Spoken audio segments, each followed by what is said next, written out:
That one goes for $750 a night. We like to brag about that one with the disclaimer that this is about. Welcome back to the show built for owners and operators of RV parks, mobile home communities, and campgrounds who want straight talk on how to run a more profitable business. Every episode, we bring you the people building the products and the structures that end up being on your property. And today, we've got two guests who couldn't be more different yet similar at the same time, and couldn't be more interesting. One of them prints homes out of recycled plastic bottles using robots the size of a shipping container. The other builds handcrafted covered wagons that have become one of the most recognizable products in glamping.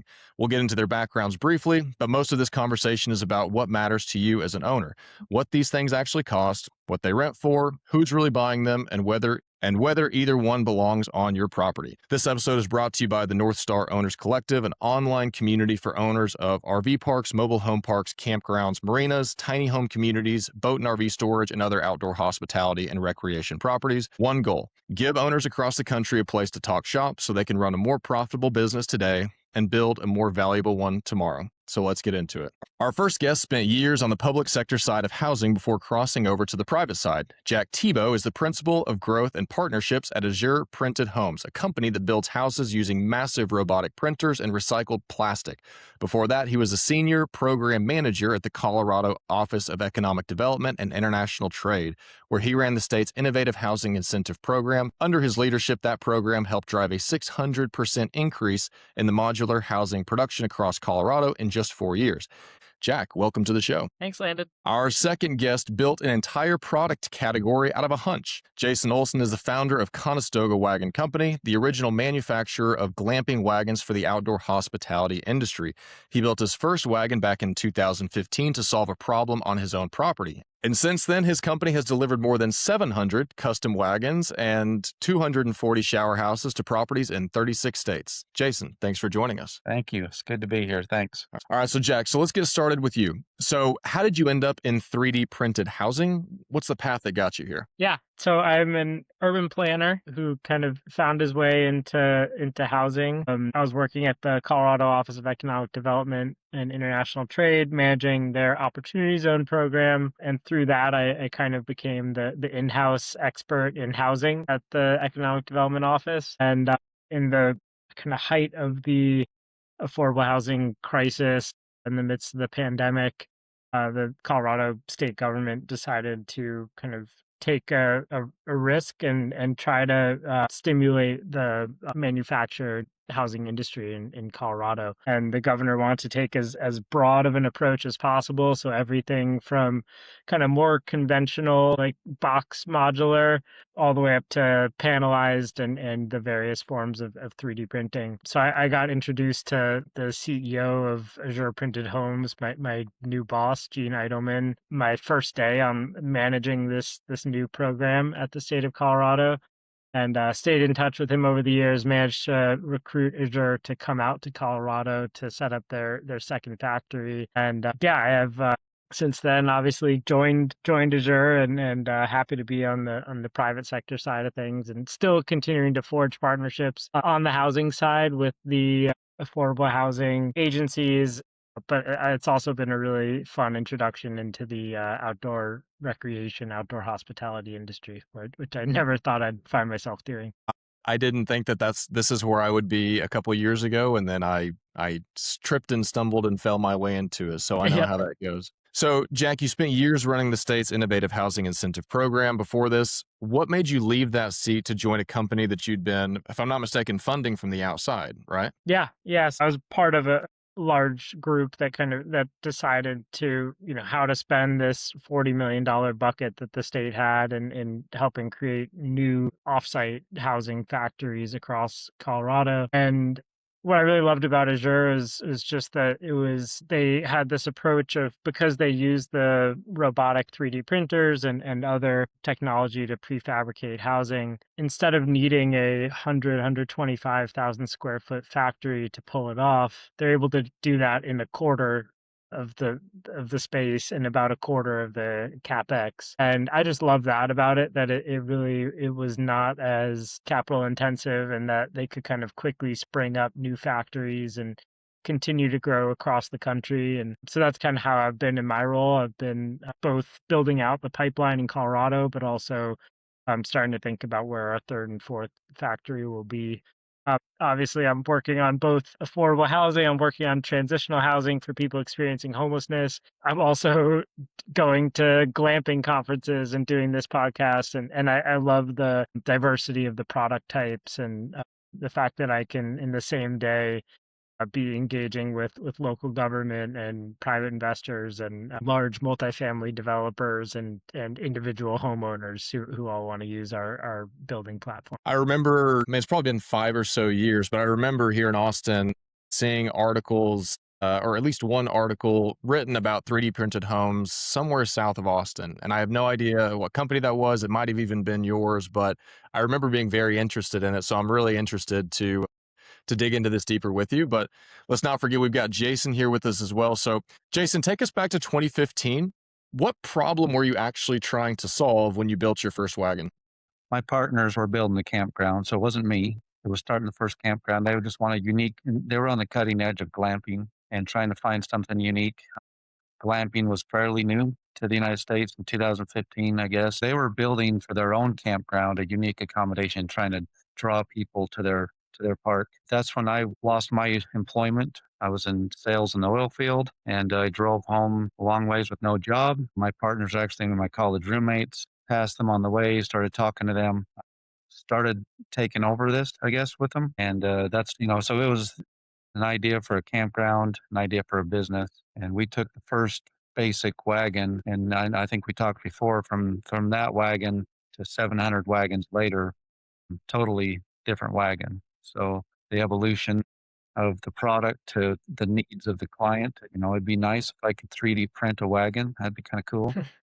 I just don't think that that would work in the unique accommodation space that I'm in, but it'd be really neat if I could, save my custom and, employee problem that I have trying to get custom carpenters. So, but it's been a unique experience, Landon, from 15, 11, 12 years now of the glamping industry, starting something that did not exist.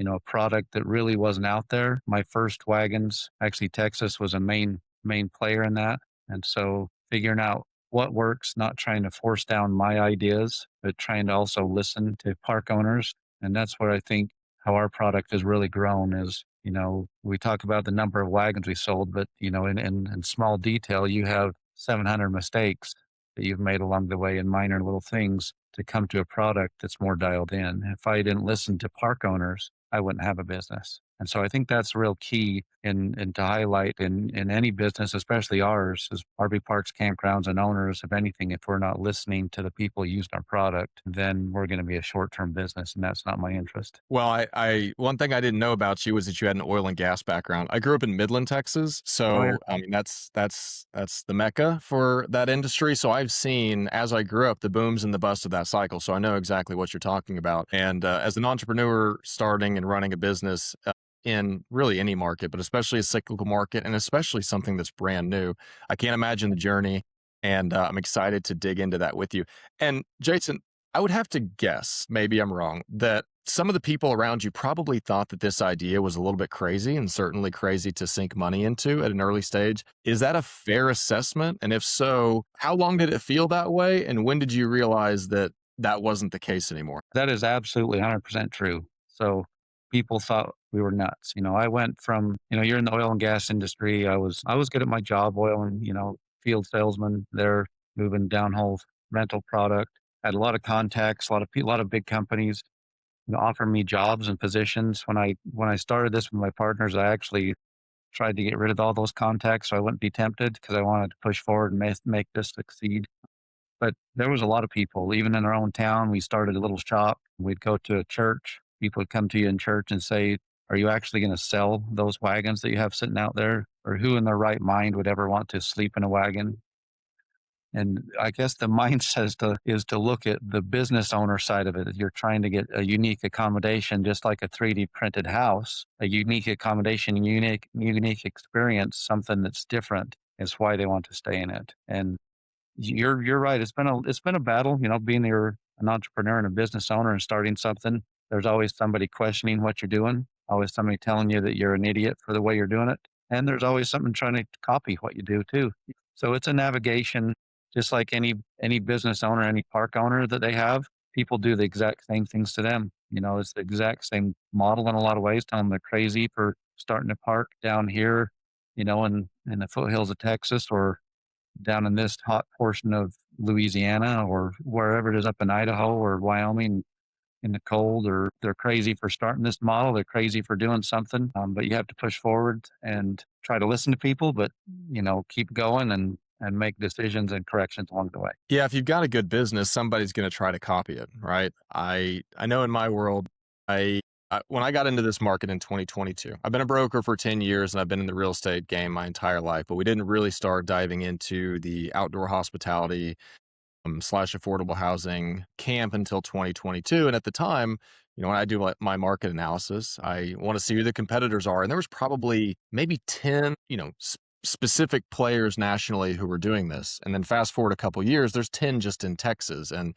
the crazy part is everybody's an expert, right? Everybody who's been doing this fewer years than me is all of a sudden an expert. And I'm sure your thinking is the same of mine. I watch somebody new come into my market and I think, well, one, it's like, gosh darn it, that's another competitor. But at the same time, it's like, I've got 4 years of mistakes behind me that I've already solved for, and you have to learn those. You have to learn from those mistakes. Anybody that starts a business and starts any type of thing they're doing, if they tell you they have no mistakes, I'd walk away from that person, because mistakes are made by all of us. But the person that learns from those little mistakes, they're not big mistakes. I think our stuff was cool to start with, but it's nothing like what we have now. It's totally different. I can envision how things have evolved. And I'm sure, from a 3D printed home, it's the same type of thing. When you start with something and just evolve to something really cool, what he's doing there now, I see totally different technological product, but same path that you're going down. And you have to learn from those things and adapt and try to make things that are profitable for other people. And then it'll be profitable for ourselves too. So, the Lord works in mysterious ways. And sometimes he teaches you to become better by having somebody try to be like it too. So it's a good business. It's a good thing to move forward in a good industry that we're in. I appreciate that you said that, something that I've said, I can't tell you how many times, which is if somebody tells you that they've got an answer to your question, run away, because they are coming to a conclusion with limited information or wrong information or hubris, whatever you want to call it.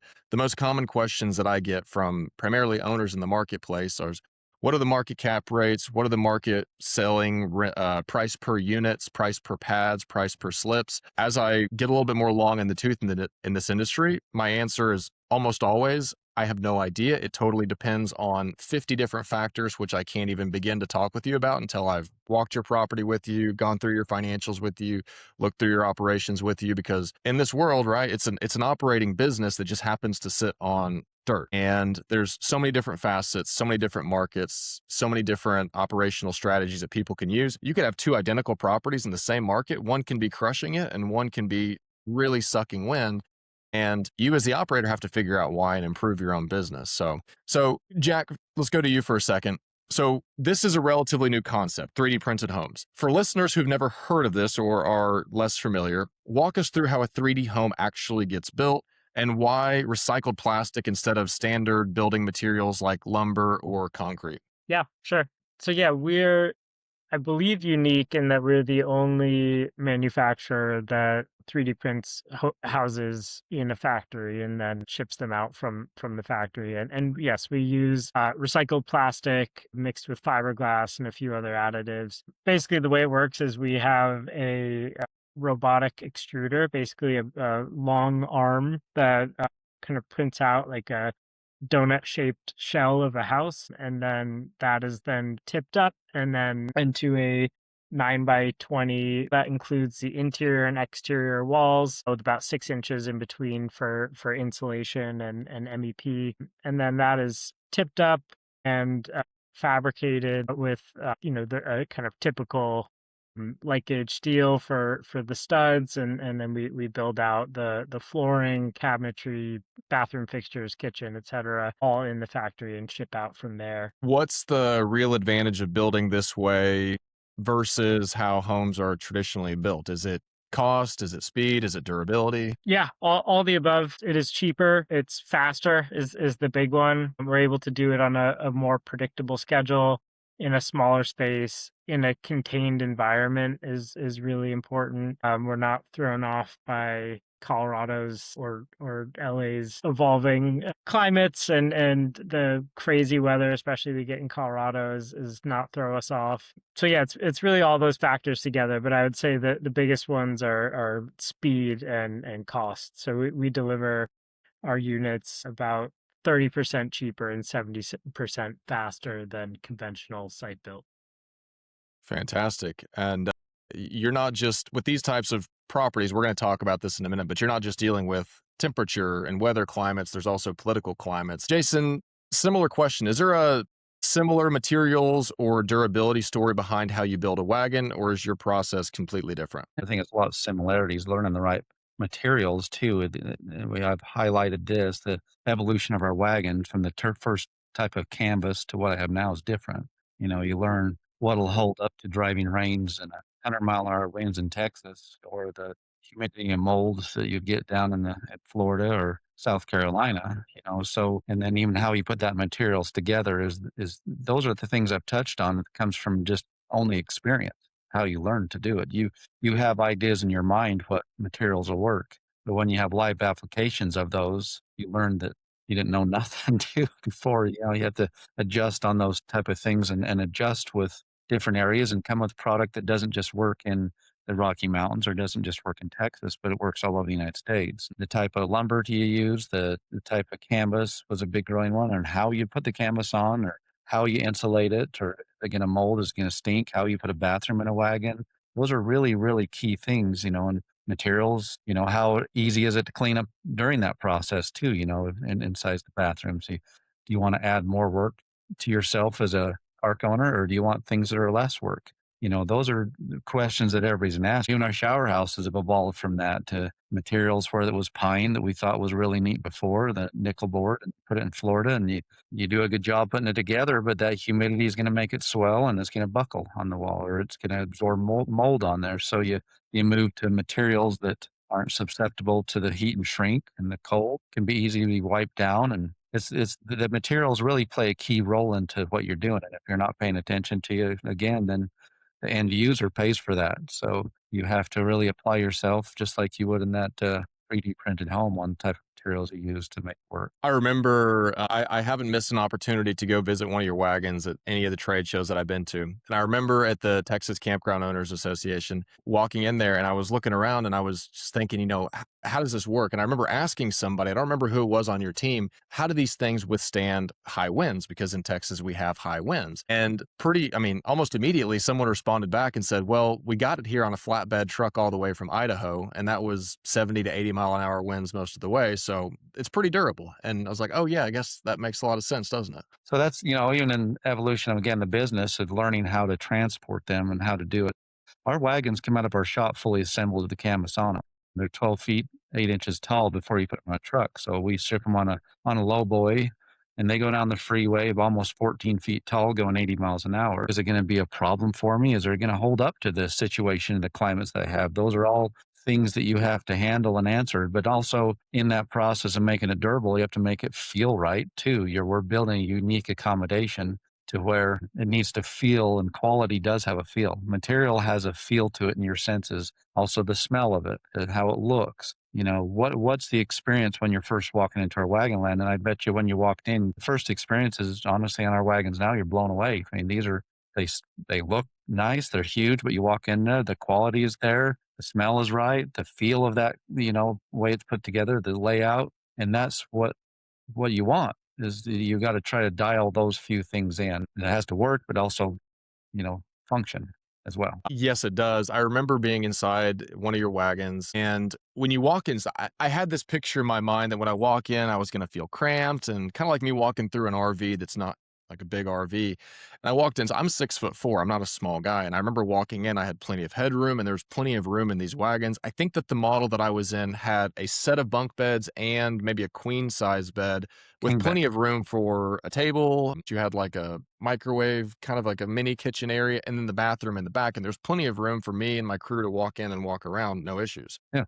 Yeah, those are all the things that are surprising. It's hard for me to portray on website pictures or talk about it, the size of them. That's why we take the effort to throw them on a truck and drag them all down to the Texas Campground Association meeting, and people can take time to walk into them, because they have to experience it to understand it. You know, they're big, then they're nice wagons and they feel right. And that's, you know, even we have now the evolution, we have wagons that are all hard framed and it looks like a wagon, but it's really a cabin on wheels. So we can go from basic wagons to canvas, and you can be roughing it like they do on the Little House on the Prairie, maybe a little bit there, or you can have an accommodation that's framed and insulated, and it's a cabin. But we've done an extremely good job at making it look like a wagon. You can have windows out the side. That all kind of opened the doors when we figured out proper ways to ship them after years of experience too. We don't have to assemble them on the site. They'll show up and roll right into the location, make it more turnkey, plug it in, decorate it, start using it. Love that. All right, guys. So before we get into the numbers, I want to hear from each of you. Who are these products actually for? Is this or is your buyer something completely different? Jack, let's start with you.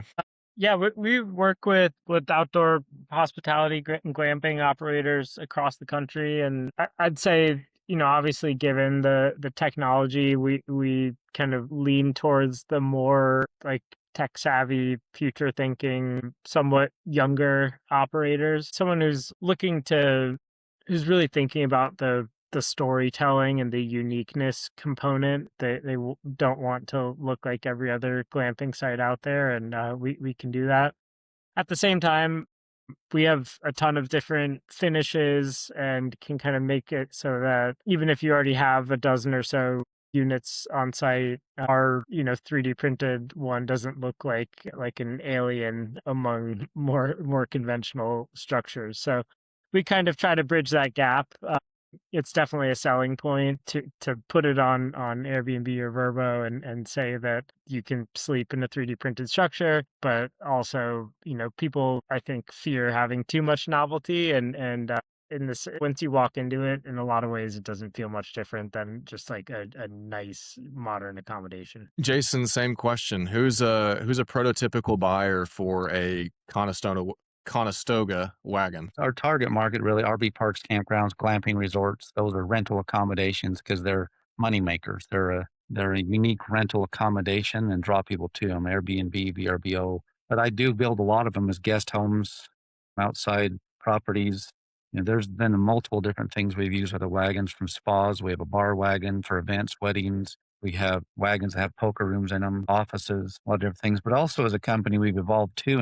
And you mentioned the shower houses. The shower house is a big portion of our bathrooms, and that came from learning how properly to build a bathroom and, you know, and what to do and what not to do when you're trying to answer the bathroom question within the rental accommodation. If you're in the RV and park or rental accommodation business, you're in the bathroom business. And that's a big question that has to be answered, and how to do it and how to do it correctly is what you need to do in the bathroom. So we have pre-built bathrooms that are built to code on steel frames. You know, they answer the ANSI code questions. They can just be shipped and unloaded and plugged in and put to use. So they're used in RV parks to long-term rentals, short-term rentals, to people that are just trying to answer a bathroom question in a Airbnb or by a pool somewhere, those type of things.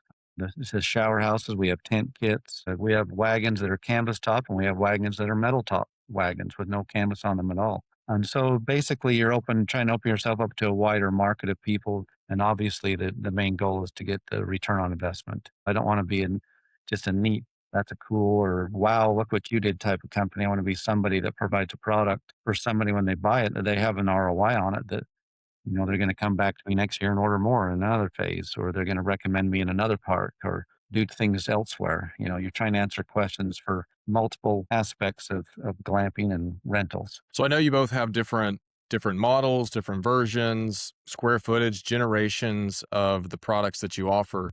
So Jason, keep going for us. What's the real cost of one of these units? What's the real delivery timeline?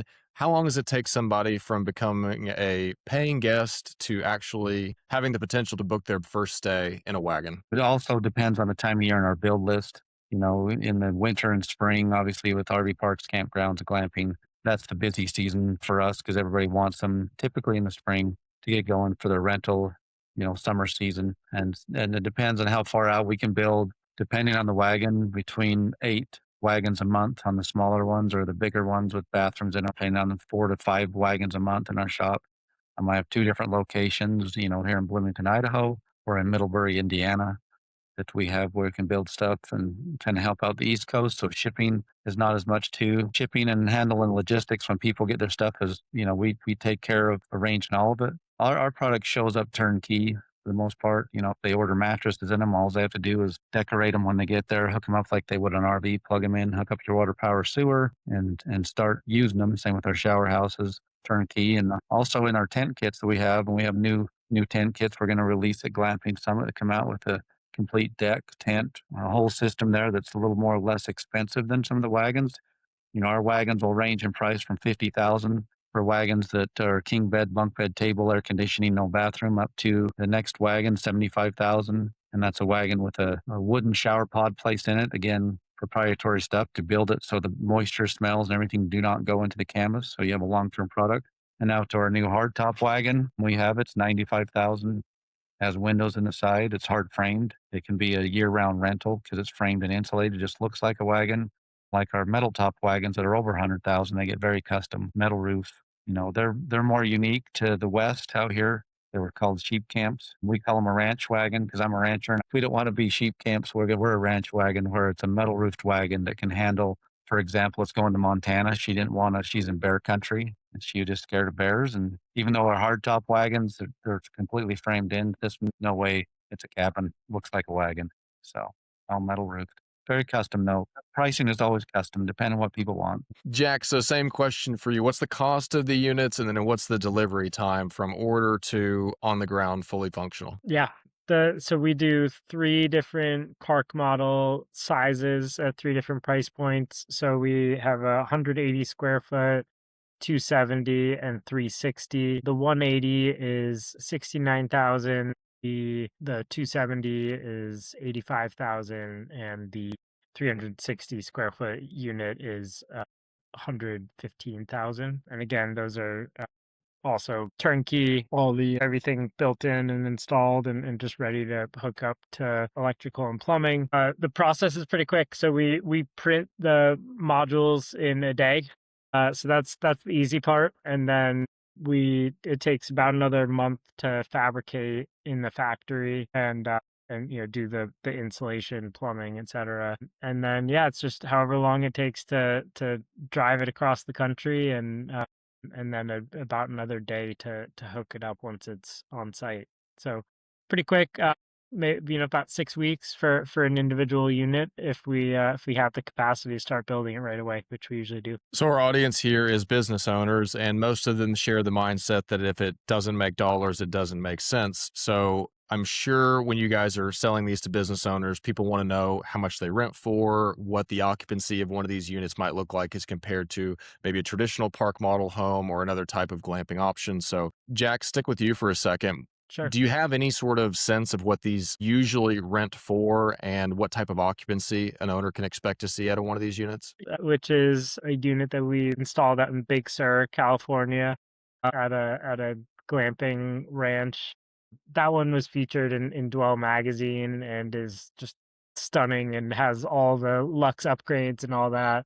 That one goes for $750 a night. We like to brag about that one with the disclaimer that this is about location and getting every little detail right. We don't expect everyone to be able to achieve that kind of revenue, but we see them going for north of 300 a night for the bigger units, pretty consistently across the country. Occupancy pushing 55-60%, I think is pretty consistent. Okay. Yeah. A $750 a night ADR. You just made every hospitality owner on this jaw hit the floor. That's impressive. Jason, same question. If someone gets a wagon on their property, what sort of rental range are you seeing most people charge and book these for? And same question about occupancy. So even when we first started, let's go back 11 years ago, one of our first properties down south, Southern Utah Capitol Reef Resort, these were wagons way cheaper than they are now, and they were getting a rental rate of over $300 a night, and they were honestly booked the entire summer season. So they were at 80 to 90% occupancy,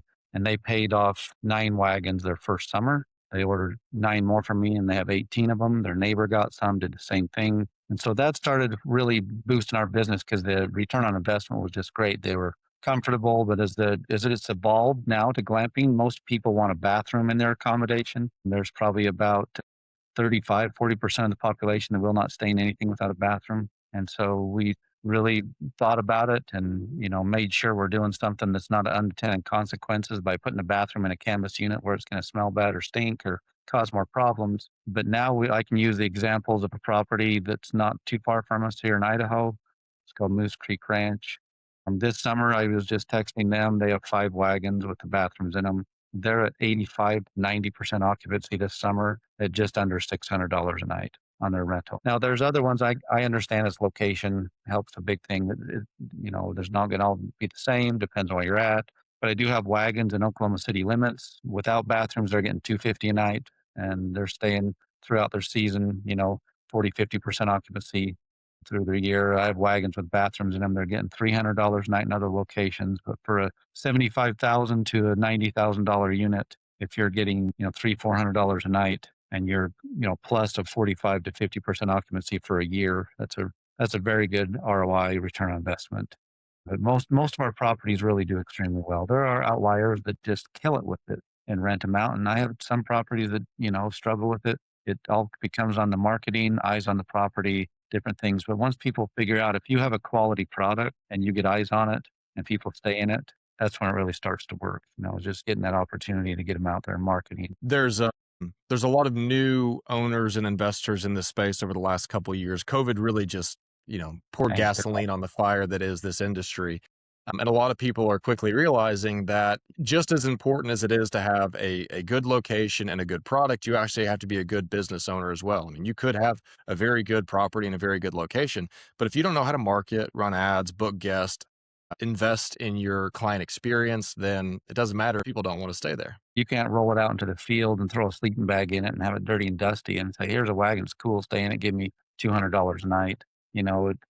The details do matter in the rental space, and I've been doing this for 11 years. I just took a trip with my wife on vacation out of Ireland. There was some really neat accommodations, really neat, a castle to really fancy hotels. But the ones that really stood out is the ones that took into the detail. There was a little small cottage, wasn't the biggest place, wasn't the nicest place, but they really put a detail on their breakfast that they had. They had a professional chef and how they decorate all the blah, blah, blah. It was done professionally. And that made the biggest difference especially for my wife. That was one of her favorite places. It wasn't the fanciest, the newest, biggest, but sometimes it's how you set up your place, how excited you are about it, and the details you do with it after you have it Matter tremendously. Yes. There's a park here in the Austin area. I think it's out in Johnson City that's got a couple of your wagons out there. And when I was touring the park with the owner, I recognized a wagon. I said, "Hey, I know that company." And I said, "By the way, how does that thing rent?" Because they had cabins, they had RV sites, they had a bunch of different types of offerings. And they said, hands down, our wagons they rent most consistently out of everything that we offer, because who doesn't want to stay in a wagon, especially when they see it and they see the space and it's air conditioned and it's clean. So it's no surprise to me the stories that you guys just gave me. I was going to follow up with a question about a payback period, because again, thinking like an investor, what's your return on investment? You both gave me examples of the payback period being within 12 months. So that's a reality. And if you run a business right and you have the right offering, the right location, that could be your situation too, to the audience. And everything's a variable too. You obviously don't want some slick tongue wagon salesman promise you're going to have them paid off in 12 months with no matter Yes, what. we're not making any promises here, guys. But you look in the hotel space, you have, several years ago when I started, it was about $100,000 a room. Now it's probably about $200,000 invested on a room. Most hotels, which I unfortunately have to stay in a lot, you don't want a nice hotel, but you're staying in them and you're paying $250 a night for a property that costs $250,000. And we both talked about a product that could be under $100,000 and get higher numbers than that on your income. But even, slower rates, and if you're conservative about it, you have whether a 3D printed home or a wagon, you put it out there and you're making $200 plus a night on those products. That's a good return on investment, still solid. Most of the time it's better, but you should do your numbers and calculate on conservative numbers if you're going into anything and for worst case scenarios. But most of the time it's better and you're going to be coming back. Most of my clients come back and they're ordering more product. What does that tell you? It tells you that, hey, it worked and I want more. and they're coming back and seeing it benefit them. So that leads perfectly into my next question about who's buying these types of things. Of the people that buy these structures from you guys, how many of those people are renting these out commercially versus using them for personal use, workforce housing, or something entirely differently? Jack, let's start with you on this one because I know you've got a diverse end user. Yeah. Yes, we have the kind of the backyard use. We have workforce, as you mentioned. We just closed a deal, and we have another one upcoming with a mining operation. It's a much better option than your local motel or kind of workforce housing solution.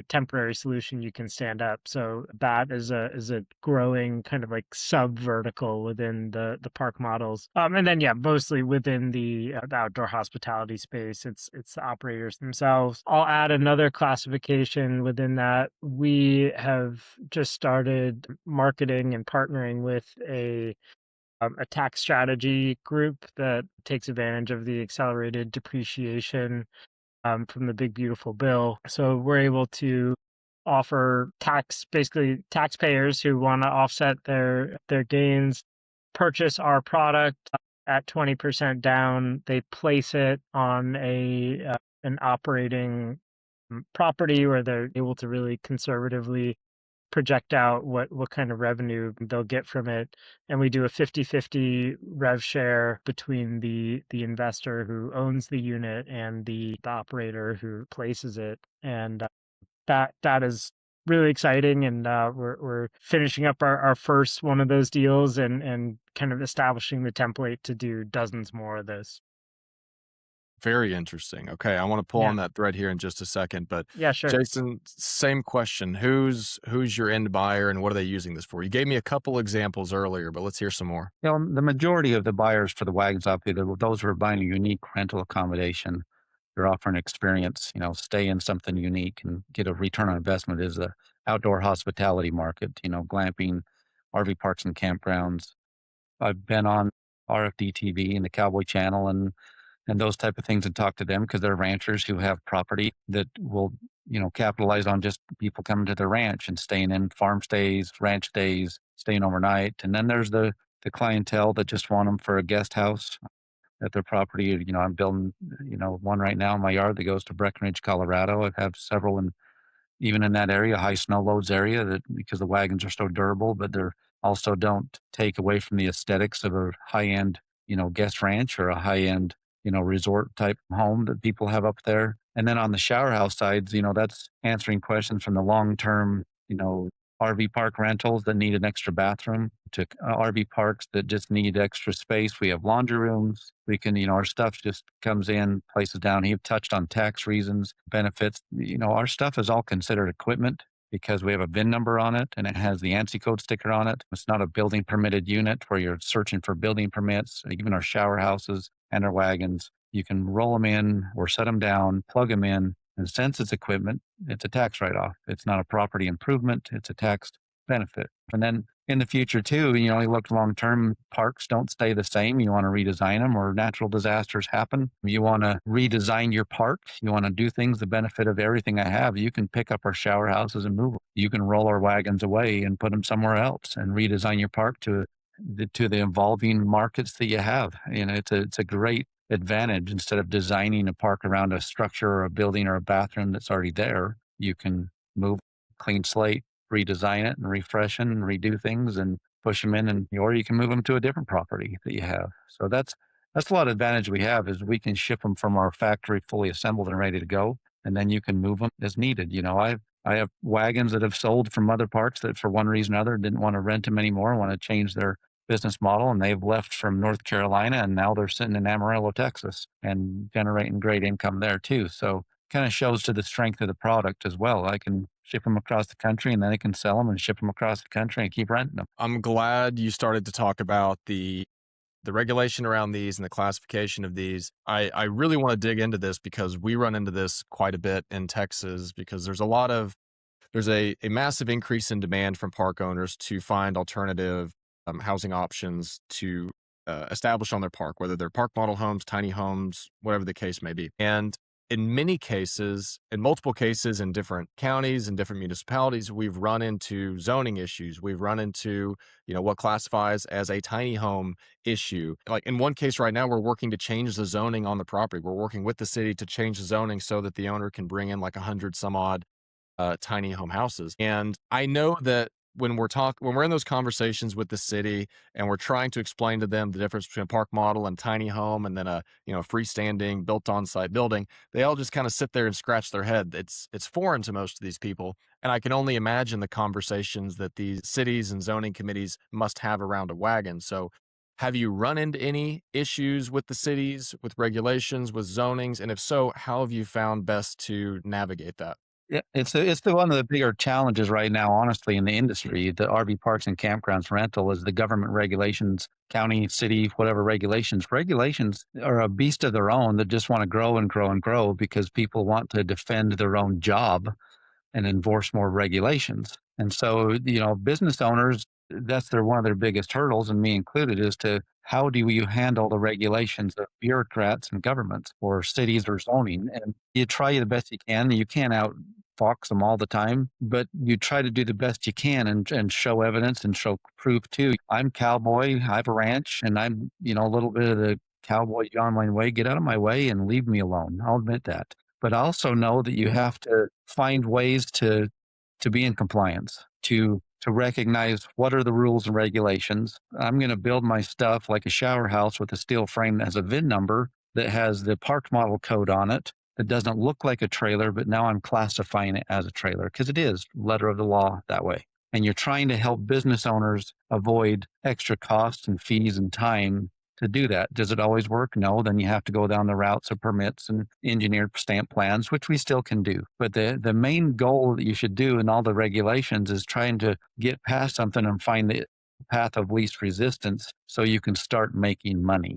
You have to make that dollar start paying back for you when it comes into months and months and months of your borrowed dollar or your invested dollar, not returning to you. That becomes a problem. I had one client, and when you mentioned zoning, and it was in North Carolina, and he asked me to help with his planning and zoning because they don't know how to explain what we have and the codes that I follow. I got on there and I just asked a few questions. How is your park zoned? Well, we're zoned to campground. So if you're zoned to campground, that means you qualify for the ANSI code qualifications. It's ANSI 119.5, and it's considered park model trailer. What's your regulations on that? And the zoning department said, well, if it's that, then we don't regulate it. And I go, okay, looks like we're done here, aren't we? And sure. And he hung up the phone. The campground moved forward and they had the shower house there. And I went, so sometimes it's even helping educate them what they have, what they do with. Sometimes that doesn't work. Most time it does. And so, you try to solve those problems for business owners. We're not just creating something and slapping it together like the Wild West out here. You have to build things to code and regulations and try to answer the questions for the business owners so they can, at the end thing, get a return on investment, what they're doing. And Jack, you have a public sector background that I'm sure lends very well to this conversation. I'm sure that helps you out quite a bit in what you're doing today. So, same question for you. What hurdles have you run into? And what problems have you had to solve? And then, if somebody is concerned about what their particular zoning might be or permission from the county or the city, how have you guys found to best navigate those when there's some friction from the public side? Yeah, good question.